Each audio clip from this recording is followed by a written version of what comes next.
If you like this video, please give it a like and hit subscribe. Hit the notification bell not to miss more content coming soon.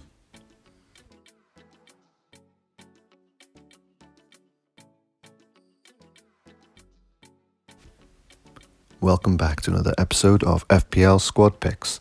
It's Game Week 30, and in this video we're going to take a look at the Game Week 29 review. We've got some new fixture news to go through.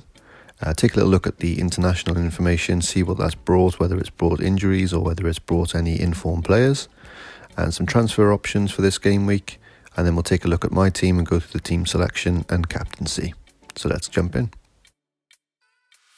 So here are the fixture results for game week 29.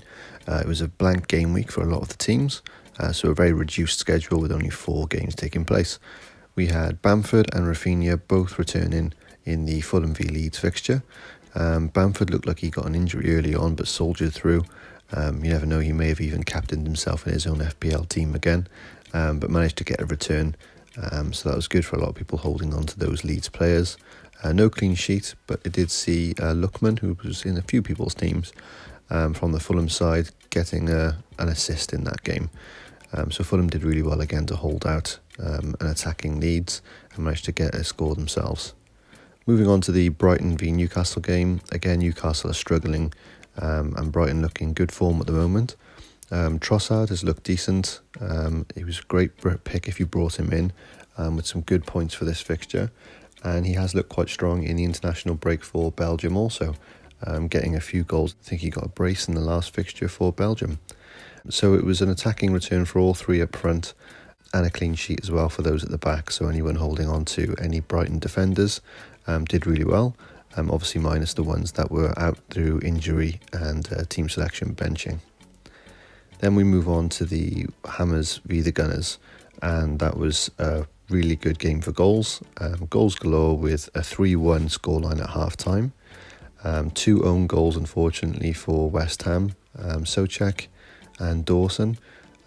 Dawson, a lot of people were looking at as a good option, especially when he had a return for West Ham in the last fixture previous to this. But another header this week, but at the wrong end. So unfortunately, he got some minus points for that one and didn't keep the clean sheet. Lingard had another strong performance and also did really well in the international break with England, so his form has carried on through. Had a good few shots on target, had 4 or 5 in the last but one fixture that they had, and looked pretty decent. So it's definitely one to keep an eye on, especially with the Hammers still pushing for those Champions League and Europa League places at the top of the table. Then we move on to the Aston Villa Spurs game. Spurs managed a 2-0 against Villa. Villa really looked like they were lacking a little bit without Jack Grealish in the team. Unfortunately, Ollie Watkins and Ross Barkley couldn't do the same sort of effect. Traore also not being as potent as he has been in previous fixtures. But with a Spurs team with no Son due to injury, no Lamela due to a match ban from the red card, and Bale was benched, Kane got a good return, and Vinicius also got a good return within that fixture. It saw a more man of the match performance, really. He was just everywhere, and he played really well getting in up front. Someone that's probably been on the fringes a little bit, seeing that as Bale, Vinicius, Lo Celso coming back into the team, even Lamela performing well, but when called upon, did a good job for Spurs. So before we go into the video anymore with the review for Game Week 29, just a quick update with the fixture news. The game has been updated with a double game week into Game Week 32. So we have Spurs with 2 games in this game week. They'll see fixtures against Everton away and also playing Southampton at home. There will be a blank for one team within this game week, which will be Crystal Palace. But I don't think that's going to give too many FPL owners a bit of a headache there, because not many of us really own those unless you're having still Mitchell as an enabler on the bench, or you've brought in Zaha recently from his return from injury. But I think those are easily switched out if necessary, and if unable to put on the bench without any other players coming into their place. Certainly giving us something to think about with the Spurs assets. I know that they've got a decent fixture now against Newcastle, but then they do play Man United before this game week. So it's a case of, do we want to hold on if you're already holding 2 or 3 of those players? Or is it a case of that you can bench them and play some other people in their place? A lot of us might look to be bringing some in and who to switch out for those players. So I think this next fixture will obviously be quite telling against Newcastle to see who's returning back, if Son is back into the fold from injury, if Bale gets another starting place after he's played some back-to-back games in the international break. So yeah, it'll be something interesting to have a look at there, who we're going to bring through and who will be starting and who's going to play both fixtures in that game week. So here's how my team lined up for the game week 29 blank fixtures. Managed to get a 58 point on the score, and I also got a green arrow that week, which I was pretty pleased about considering it was a blank game week and I didn't have a full starting 11. I did manage 10 players that were starting within the main team.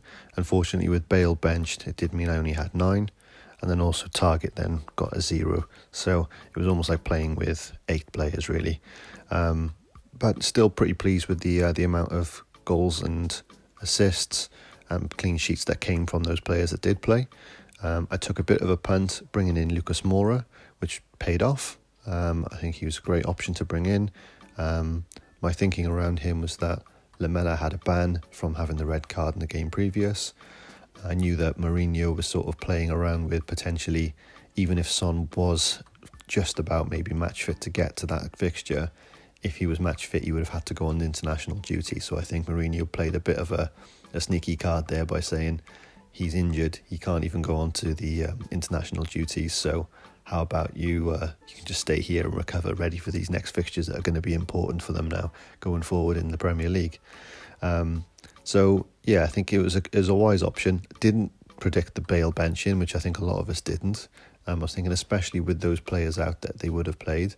But it did give someone like Vinicius a chance to get into the team. So that's something we should have maybe looked at, especially with the mindset of that international break coming up as well.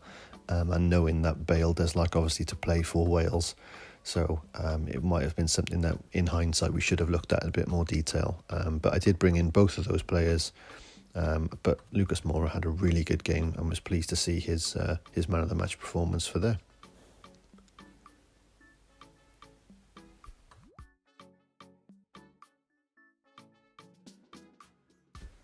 If you like this video, please give it a like and hit subscribe. Hit the notification bell not to miss more content coming soon. For game week 30, here's my team as it currently stands. I'm pretty happy with the setup after from last week using my 2 free transfers as I'd rolled them over, and I also took a -4.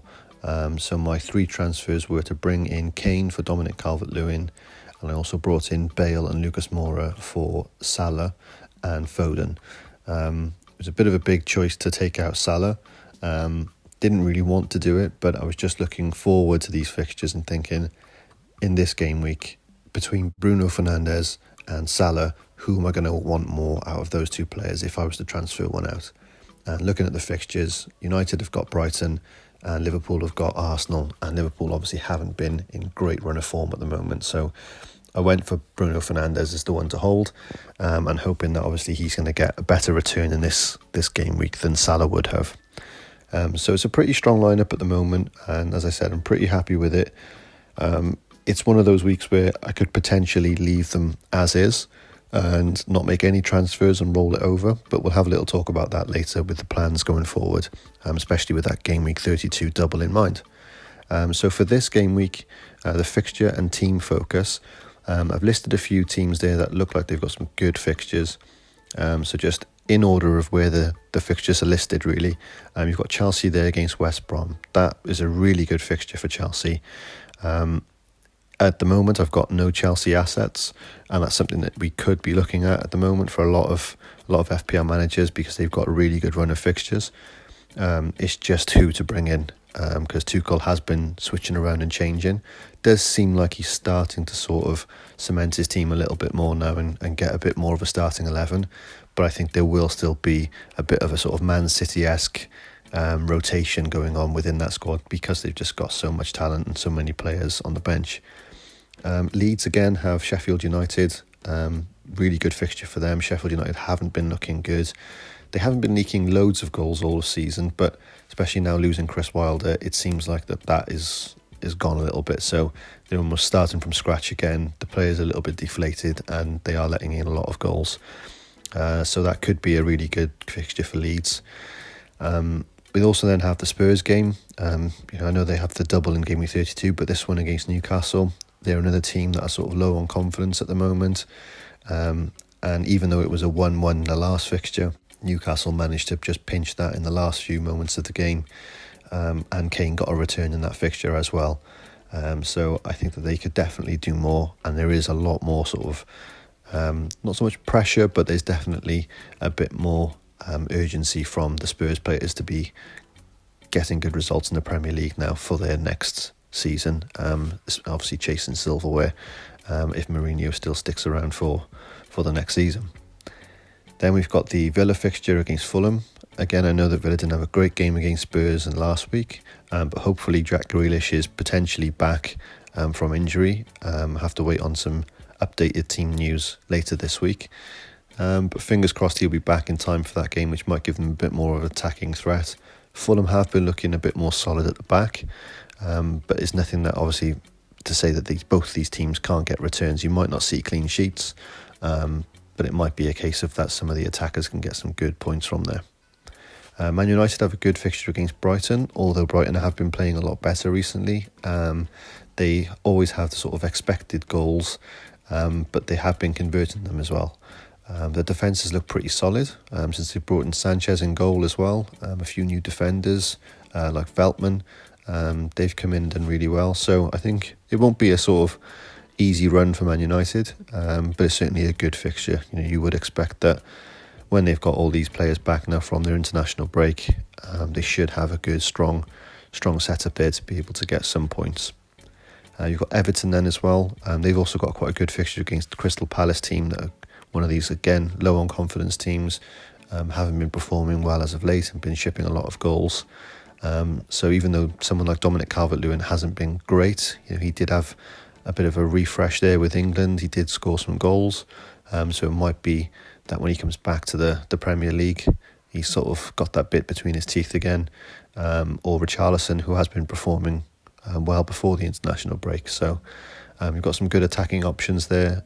Even in defence, someone like Digne, you've got good attacking potential from him as well. But with Crystal Palace sort of lacking at the other end as well, not scoring a lot, they could potentially keep them out and keep a clean sheet with that as well. The Hammers also, they've got a sort of good fixture, but I haven't listed them on there only because I think Wolves have recently tightened up a little bit more at the back. They've got a few people back from injury, and I think they are sort of seeing this season out a little bit stronger than they did at the beginning. So I'm sure that the West Ham team are in form at the moment, will obviously cause them a lot of trouble, but I don't think it's sort of a standout fixture. It could end up being sort of a very low scoring 1-1, or it could end up being another 3-3 as they did in the previous fixture against Arsenal. So with those fixtures in mind, I've just done a quick run through of some players that to highlight. Again, it's sort of in order where I can see these fixtures listed. So again, mentioning those Chelsea assets, you could look up front with someone like Kai Havertz, who seems to be having more of a sort of striker role, or go into the defence. If you're looking to save some money, Rudiger is a really good option at the moment, and low price. Similar sort of thing with Liverpool in terms of price point. You've got Salah, obviously, has done really well in previous seasons and has still been doing really well, just hasn't been converting all of those points at the moment. But with Jota back into the fold, he is another option that's a lot cheaper. But I think it would also mean that someone like Salah and Mane, they're able to be a bit freer because there's someone else, another threat on the pitch that are pulling that defence and making them think again. So it might open up a bit more space. So you might see that even though Jota's doing better, you might see Salah and Mane improve also with this. I think that the Arsenal fixture is going to be a little bit tough for them. Arsenal haven't been too bad. I know they did ship 3 goals against West Ham in the last game, but they came back with 3 goals as well. So it could be a high-scoring game. But I think certainly after this, Liverpool are a team to sort of focus on. They do have a lot to play for, and they do have a good run of fixtures. So it might be good players to bring in for the long haul. Again, I've got 3 Spurs assets on my team there, but someone that's not on there due to the injury last week was Son. Again, someone that's really good, really strong to have in your team. A lot of good fixtures coming up, and has been performing consistently with assists and goals. Similar sort of thing with Grealish, been injured, looking to come back now with a good run of fixtures. But is there better options in that midfield as some of the ones I've just listed there? So it would really depend on how your team is set up and how much money you've got in the bank. Looking at the United player then, we've got Shaw, who's come really, really well this season. He's done a good job in defence, but also he has a good attacking threat. I've already got Bruno Fernandes in my team, so I haven't listed him there on the side. But again, another player that is consistently performing well, and also got penalties, so someone obviously that can get points from those as well. As mentioned earlier, Dominic Calvert-Lewin, he's got a good fixture here. He might have some good fixtures coming forward as well, which is something to keep an eye on for those Everton players. I've got Digne in my team as well. Someone I haven't listed is Richarlison. He has had a good run of form as of recent, but it's been over a very short period. Before that, he did have a bit of a quiet spell. So maybe with this new form, and maybe with this new setup that Ancelotti has with having 2 up front with DCL and Richarlison, it might favour him a lot more to get more in the action. So someone else to look at. And then you've got the West Ham players. Listed Lingard, Antonio and Souček here. Lingard's had a sort of a new lease of life going there and has got a bit of a point to prove.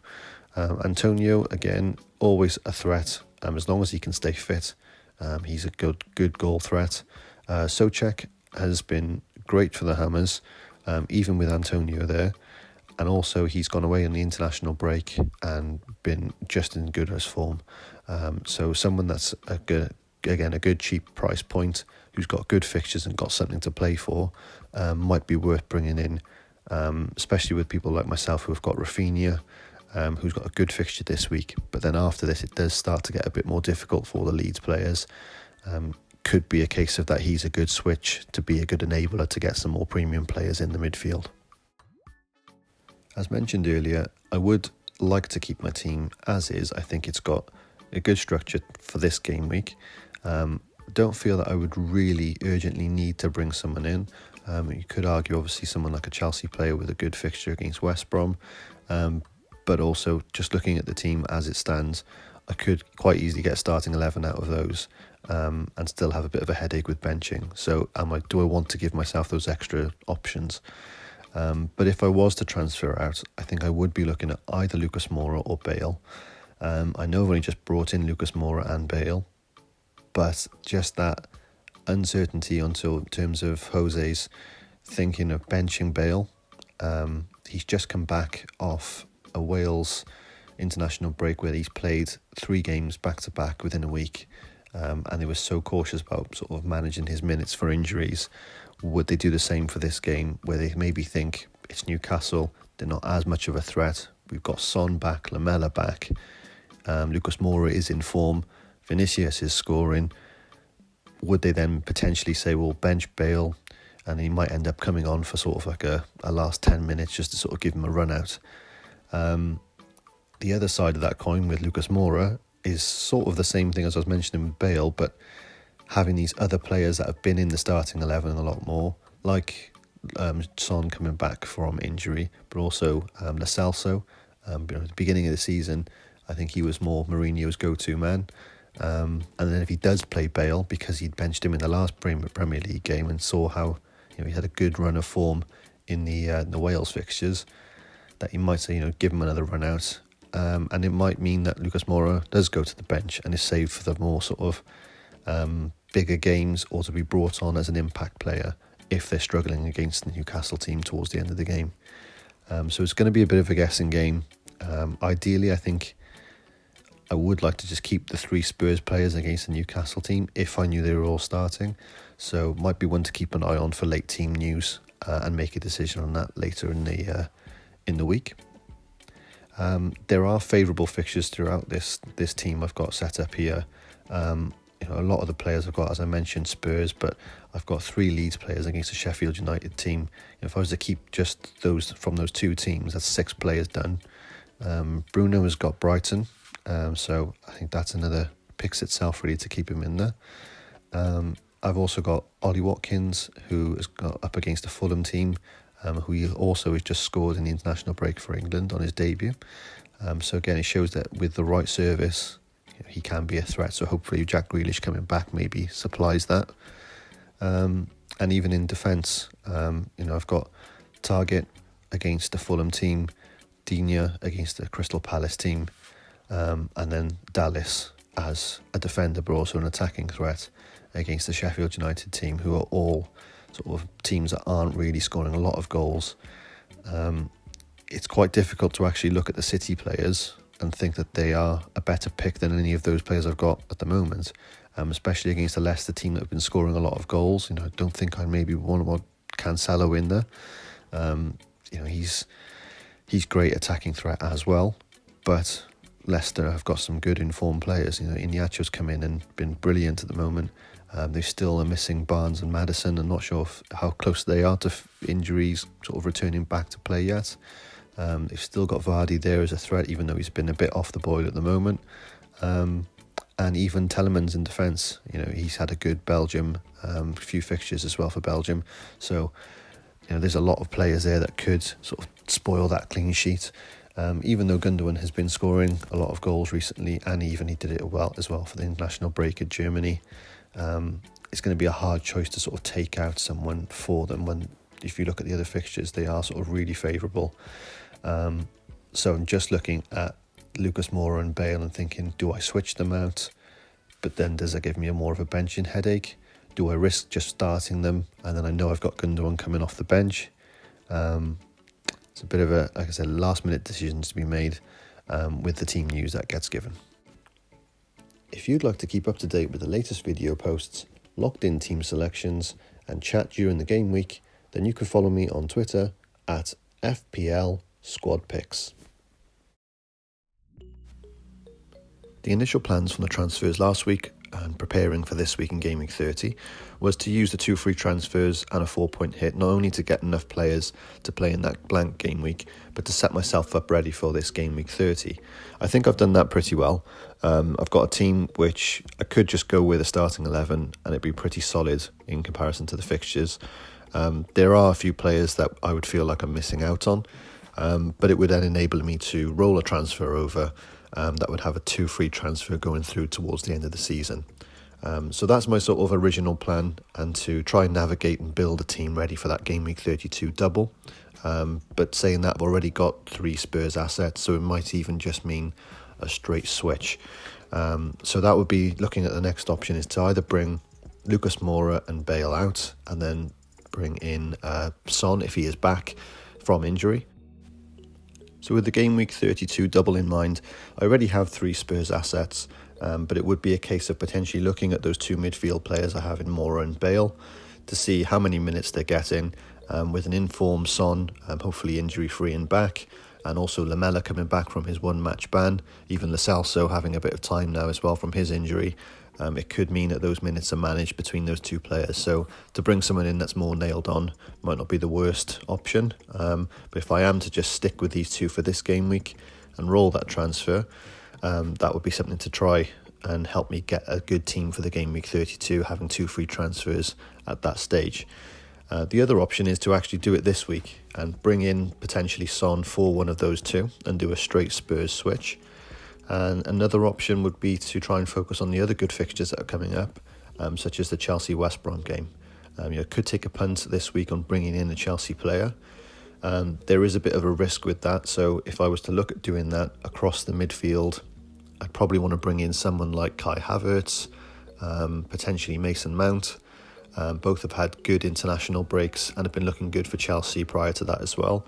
But to do that, looking across that midfield, realistically, the one with the sort of weaker fixture this week would be Gundogan, but I don't really want to get rid of all my City assets after already getting rid of Foden last week. I think no matter who they're playing, they're still going to get some good points.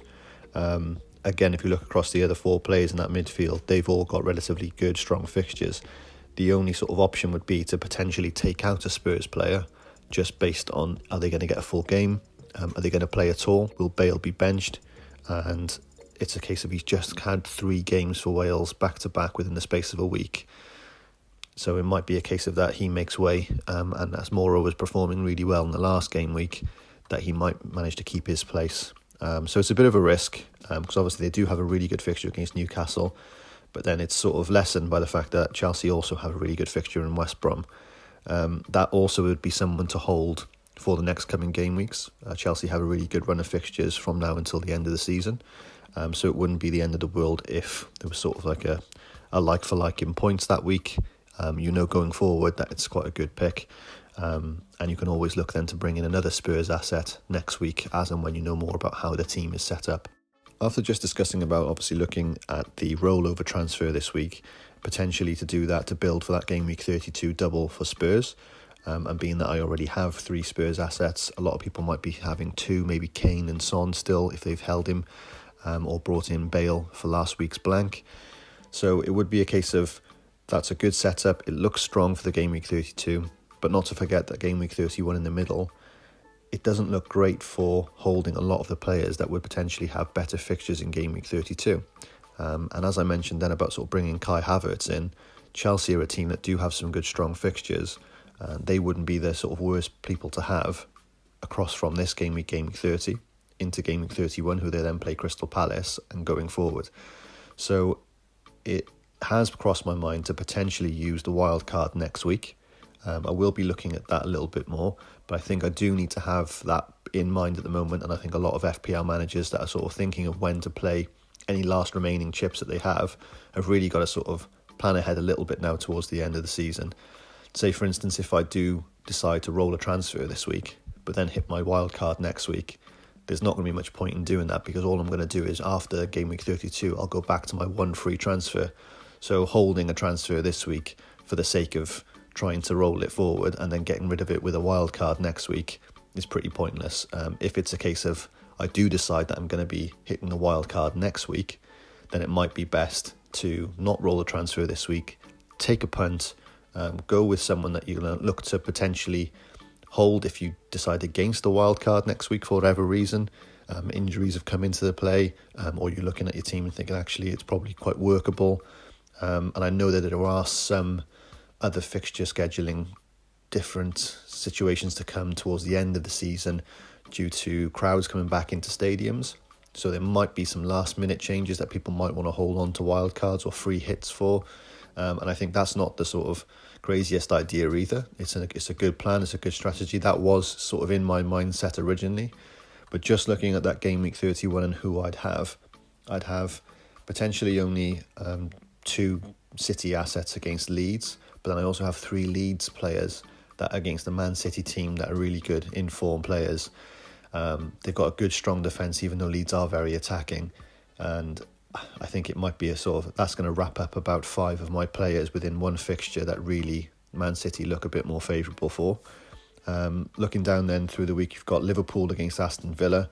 I've got no Liverpool assets at the moment. I'd be hoping that Villa managed to hold them out, but the 7-0 fixture that they had previously in the season, I'm not sure if you're going to get a repeat of that.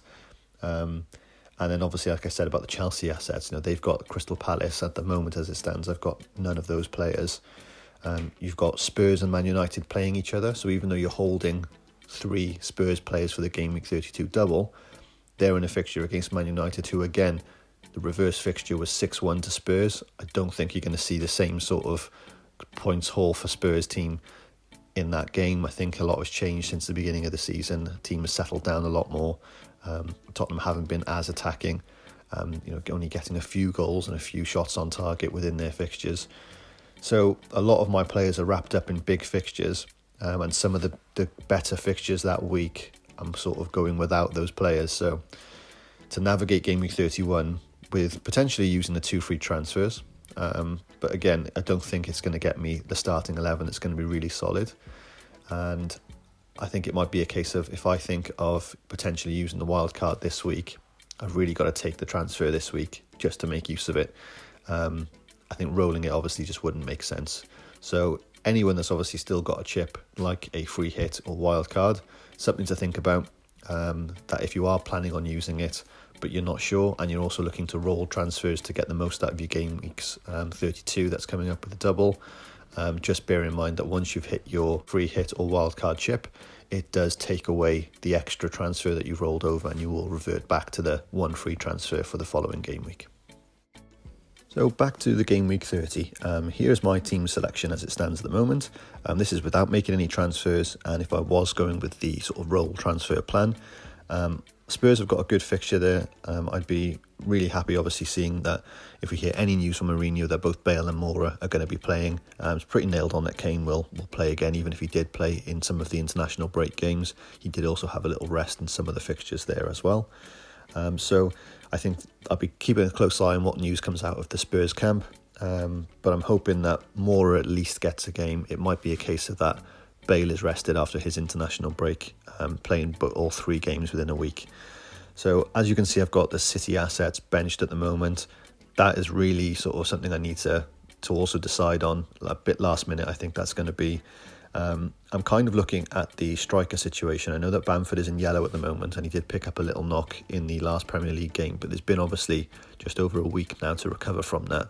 And he seemed pretty sort of like passive with it, that it wasn't a big injury, it was just a knock. So I don't think he's going to be out, but it's just something to keep an eye on, because they have obviously got him in yellow in the game at the moment.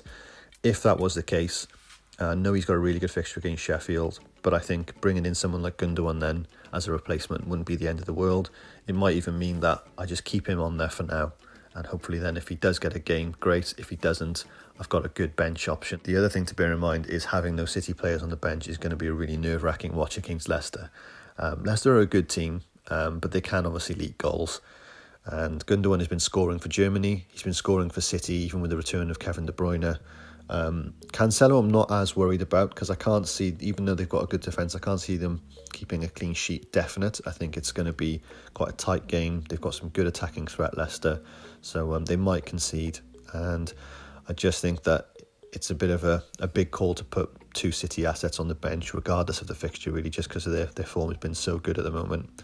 So something to bear in mind. And I think at the moment, as it stands, even though Ollie Watkins hasn't been great, he did find the net for England, just showing that around a better team of service with the ball into him, he can get those goals. So I'm hoping that with the return of a Jack Grealish potentially, he might find himself scoring against Fulham.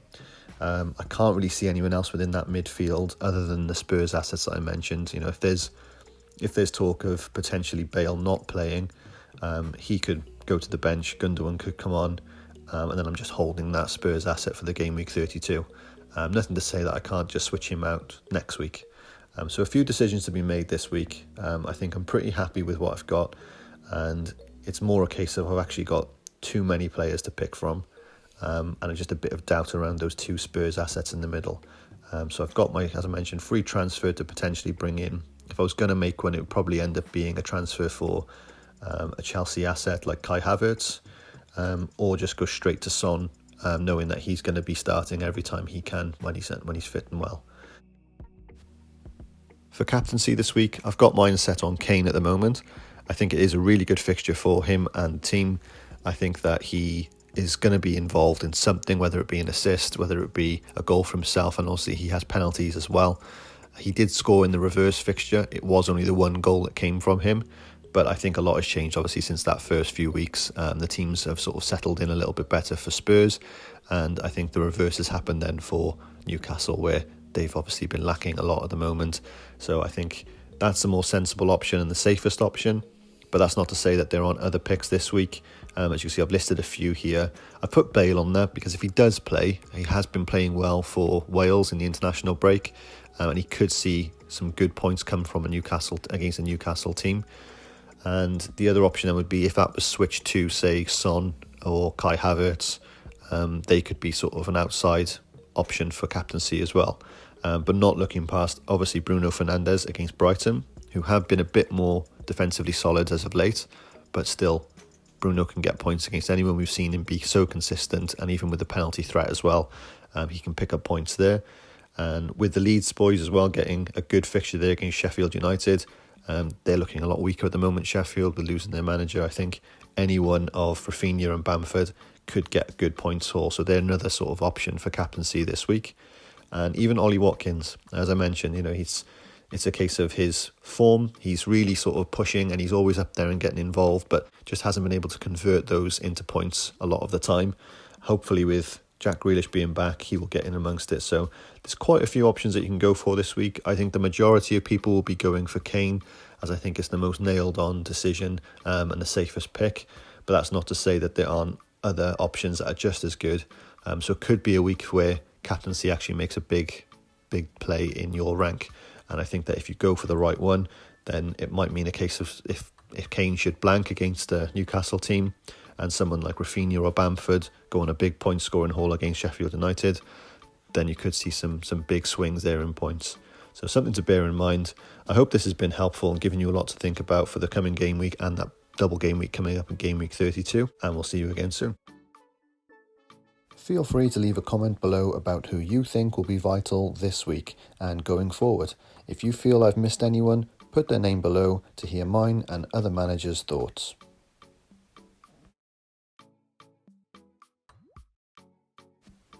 If you like this video, please give it a like and hit subscribe. Hit the notification bell not to miss more content coming soon. Thanks for watching.